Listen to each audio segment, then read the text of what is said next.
Assalamualaikum warahmatullahi wabarakatuh. Anak-anak sekalian, kali ini Pak Anas akan menjelaskan teknis ya buat ujian praktek yang akan dilaksanakan di hari esok dan hari Kamis. Mudah-mudahan penjelasan singkat ini bisa mempermudah kalian dalam pelaksanaan ujian praktek. Nah, ini silakan kalian pelajari apa yang harus dilakukan, kemudian apa yang harus dipersiapkan oleh kalian sehingga saat ujian praktek berjalan dengan lancar. Simak baik-baik penjelasan dari Bapak. Oke, masuk ke percobaan pertama, yaitu mengukur dengan menggunakan jangka sorong. Di sini kita misalkan saja kita akan mengukur objek ini menggunakan micrometer scope ya. Nanti kita akan lihat di sini cara bacanya. Ya, ini dengan cara kita jepit seperti ini. Ya kan? Kemudian kita kunci supaya tidak lepas di bagian sini. Nah, kalau sudah kencang, silakan kita baca mulai dari skala utamanya dulu ya. Nah, lihat di sini patokannya adalah angka 0 ya. Di sini pada skala Nonius, berarti di sini terbaca berapa? 3 ya, 3,0. Belum 1 ya. Jadi 3,0 plus berapa? Lihat lebihannya. Lihat di garis yang lurus skala utama dan Nonius. Lihat di sini baik-baik yang mana yang paling lurus. Lihat ada di angka 7 ya. Angka 7 paling lurus di sini berarti 7/100. Berarti tadi 3,1 plus 7/100. Berarti 3,1 plus 0,07 alias 3,17. Satuannya ikutin di sini cm ya. Untuk mikro jangka sorong cm. Berarti 3,17 cm. Nah, nanti kemudian kamu akan diminta mengukur ini ya. Sesuai dengan dapatnya apa, kemudian sama diameter dalam dan diameter luar ya. Diameter dalam kamu menggunakan cara seperti ini, dijepit sama seperti tadi ya, seperti ini. Mau dibaca. Nah, kalau untuk diameter luar gunakan sisi sebelah atas ini. Jadi kamu menggunakan gini, dijepit. Nah, seperti ini. Nah, gini ya. Nah, ini berarti mengukur diameter dalam. Nah, tinggal kamu baca di sini terbaca berapa seperti tadi. Itu aja untuk pengukuran. Nah, nanti jangan lupa kita menggunakan aturan angka penting ya. Silakan pelajari lagi tentang aturan angka penting untuk menghitung volume itu bagaimana ya, volumenya bangunnya apa. Jika ditanyakan itu silakan dihitung menggunakan aturan angka penting. Oke, itu yang percobaan pertama. Oke, misalkan tadi kita menghitung tinggi tabung ya. Dari sini ke sini tadi dapat angka 3,17 cm. Nah, ini kan 3 angka penting ya. 3, 1, dan 7, 3 angka penting. Terus misalkan tadi kamu hitung pakai jangka sorong juga. Diameter ini hasilnya misalkan 0,12 cm. Nah, ini kan berapa? 2 angka penting. Nah, kalau ngitung ini diameter ya. Ini tingginya. Nah, kalau ngitung volume tabung bagaimana? Volume adalah luas alas kali tingginya. Luas alas ya bentuknya lingkaran. Ya kan? Berarti di sini adalah pi R pangkat 2 ya kan kali tingginya. Nah, tinggal karena di sini adanya data diameter, tinggal bagi 2. Berarti kita selesaikan V-nya adalah 3,14, Pi-nya 3,14. Kemudian dikalikan dengan R, ini berarti 0,12/2 ya, dikuadratkan kalikan dengan tingginya 3,17. Nah, silakan deh tuh dihitung. Kalau aturan angka penting perkalian, hasil akhir harus angka penting paling sedikit. Ya, kita lihat di sini. Ini 3 angka penting. Ya. Ini juga ini 2 angka penting. Yang ini 3 angka penting. Maka hasil akhir harus hasilnya adalah 2 angka penting. Ambil angka penting yang paling sedikit.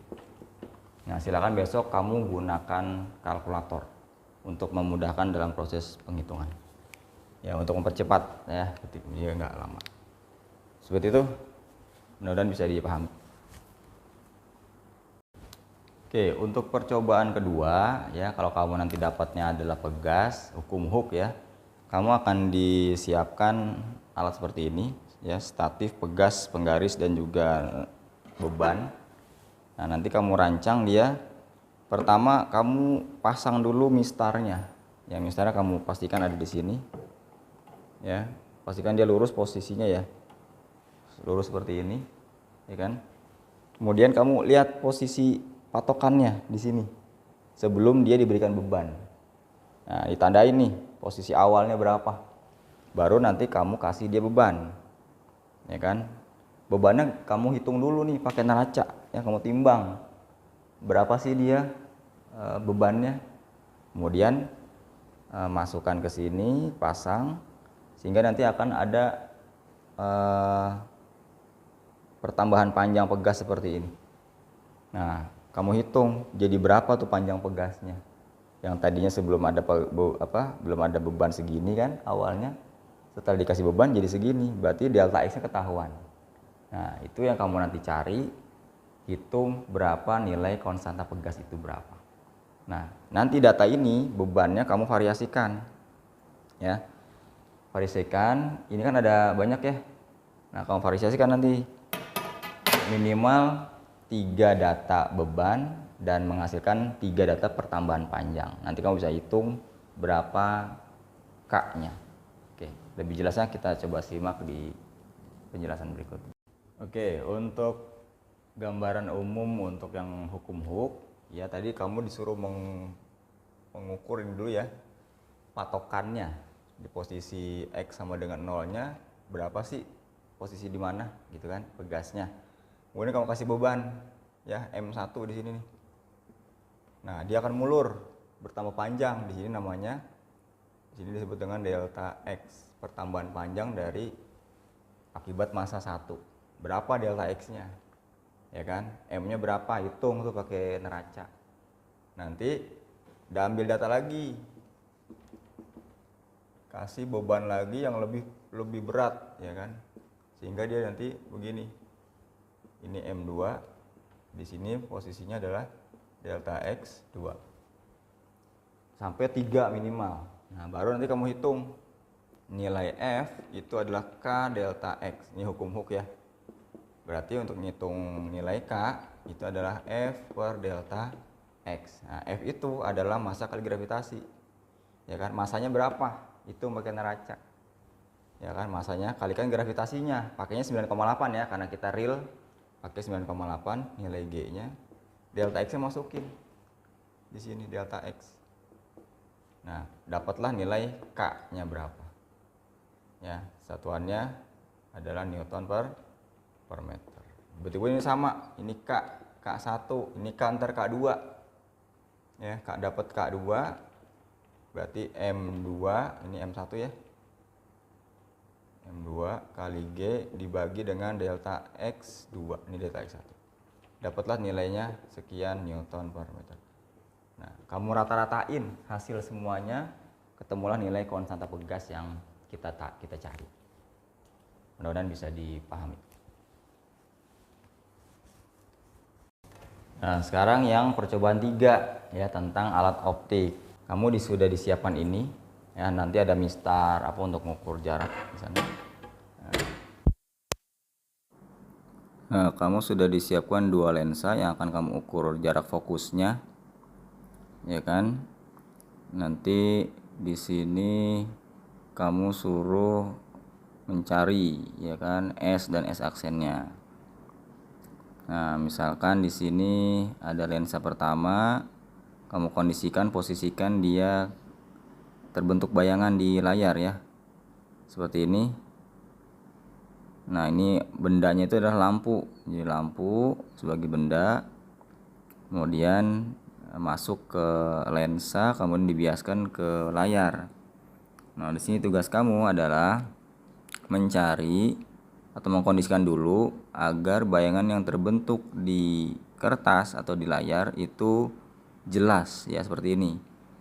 Ya, ini jelas, tidak blur ketika masuk ke layar. Nah seperti ini fokus. Kalau sudah dapat fokus, maka kamu hitung jarak bayangannya dari layar ke lensa berapa. Maka nanti dapat S aksennya. Kemudian kamu hitung juga tuh dari jarak lensa ini ke lampunya, ke objek bendanya, dapatlah nilai S-nya. Nah, kalau udah dapat S dan S aksen, maka kamu bisa menghitung berapa nilai F-nya atau nilai fokus dari lensa yang kita cari itu. Ya kan? Nanti lebih jelasnya kita lihat ya di penjelasan Bapak berikutnya. Oke, di sini skemanya kayak gini ya. Ini objek lampu, ini lensanya, ini kertasnya. Nah ini layarnya terbentuk di kertas, terbentuk di layar. Nah sini kamu nanti akan dapat tuh jarak S aksen ya dari lensa ke bayangan di layar. Kemudian kamu juga harus hitung berapa jarak dari lensa ke lampunya atau jarak S-nya. Nanti udah dapat jarak S aksen dan S, tinggal kamu bisa hitung nilai fokusnya ya dengan persamaan 1/F sama dengan 1/S plus 1/S aksen. Nah dari situ dapatlah nilai F sama dengan berapa. Itulah nilai fokus yang akan kamu cari dari masing-masing lensa.